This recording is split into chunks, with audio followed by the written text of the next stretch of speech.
We're going to go through some examples of how you grade the number of letters that are correctly read on ETDRS testing under various circumstances. It's myself, Dr. Ramalu, and Pradeep Ramalu, and Lucy Moody who will be demonstrating this. And we're going to go through each of these scenarios in turn. The first scenario will be a very common scenario that all of the letters on a given line are correct. So, Lucy, if you want to maybe start with this line as an example. C, K, Z, O.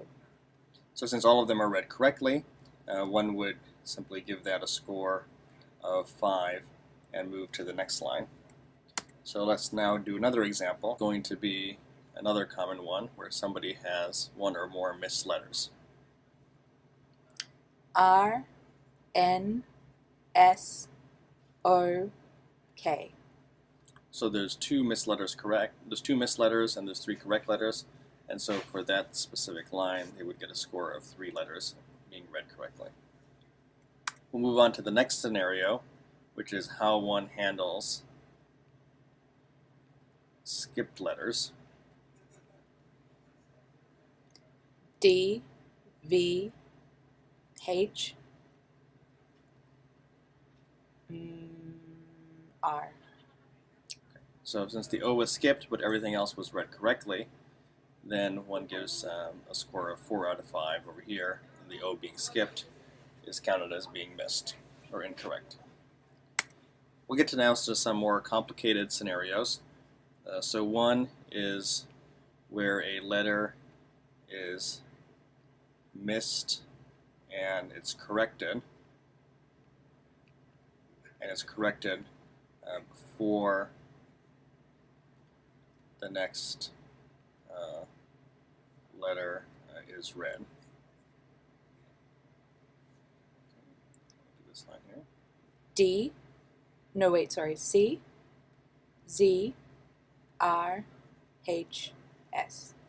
So in this case, because the letter was corrected, the C was corrected back to a D, but it was corrected before the Z was read, it's counted as correct. We'll go to the next scenario, which is slightly different.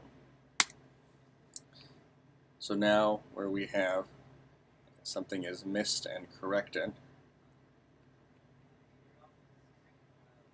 but after the next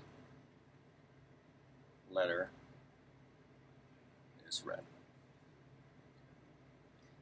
C, N, H, that's a C, N, H, R, C.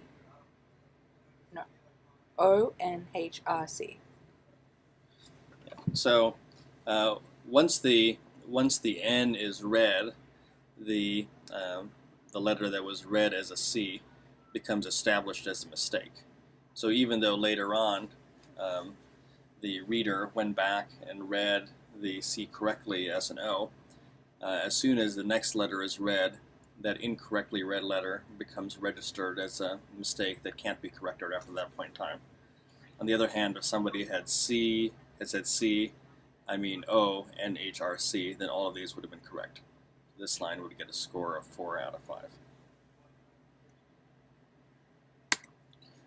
5. So a similar scenario is found if letters are skipped and then reread. D, S, N, D, K, S, N, V. Sometimes it's hard to actually figure this out in real time, but you can see that the D was read correctly, and then the S and the N were read. So as soon as one skips that letter and reads the next letter, it's already registered as a mistake. And so one can't go back and say K again after it's already been skipped and another letter has been read. So as soon as one skips to a next letter, then the previous letter is considered wrong. Sometimes it can be hard to tell whether somebody is skipping over a letter. Typically it's easier if one sees that a couple letters in a row are read correctly, but one has to use one judgment as to whether the letter was skipped or whether it was simply guessed incorrectly. So do one's best, but I think in general, if it's clear that one is skipped, then that letter is wrong, but all the other ones that are read subsequently are correct. So this would get a score of 4 out of 5. I think this will be a very common issue, which is poor effort. And poor effort can happen either at the start of a line or during a line. Typically this will happen after a line is read correctly, so we'll start out with a correctly read line. N, C, K, Z, O. Okay, so that we get a score out of 5. And now, let's say it starts becoming more difficult. No, I can't read that. Can't read that. Try your best. Make a guess if you have to. Maybe R? H? I'm not sure. No, I can't read that. Yeah, keep trying. Do your best. Maybe, okay, maybe S? D? K. You can see that they got several of them right. At this point, they may be inclined not to go to the next line because the next line is going to be a smaller line, but I would try and encourage them still. So see if you can read anything on the next line. You actually did fairly well on the last line. Maybe O? O? V? I'm really not sure. Do your best. Make a guess if you have to. H? And R. You can see they still did fairly well, so this time I would push them. At some point they might be able to not do anything at all, and if they really cannot do any more, then it'll become clear to you that you need to stop. So you actually got a few on that line. If you wouldn't mind trying the next one, it's okay to go ahead and guess if you can. D?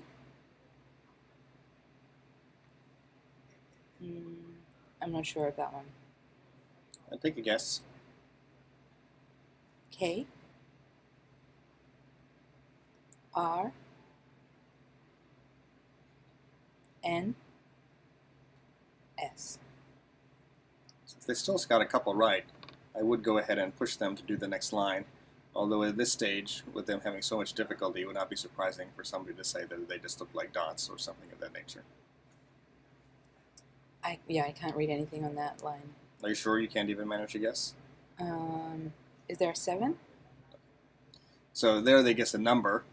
You could tell them at this point that there are no numbers in the chart, so that would be one option. But if you really think that it's getting too small and they're steadfast in their refusal to try further, then I would stop and just give them a 0 for that line.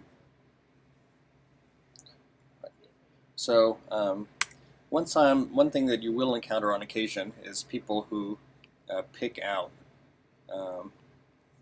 letters that they can read.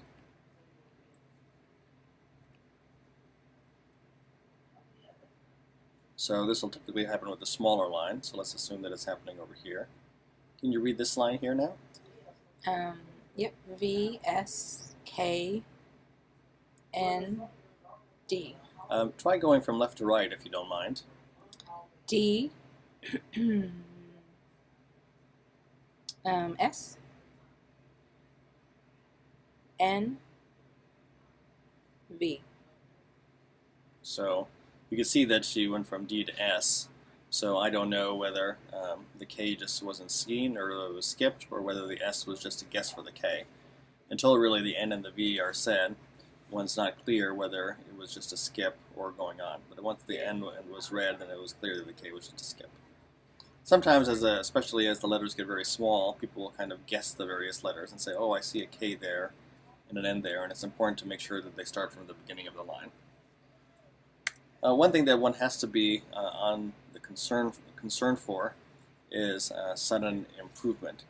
So if somebody's having trouble reading a large line, but suddenly seems to do much better reading smaller lines. So let's assume that somebody struggles with this first line and then does much better. It's really hard for me to read. Is that a H? C? K? Z? O?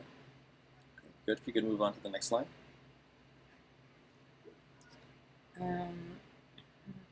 S? Make sure you start. Are you starting from the left? Oh, sorry. Yeah, I'm not sure about that one. Maybe N? S? D? K? See, they skipped the H, so I would give them 3 points. How about the next line?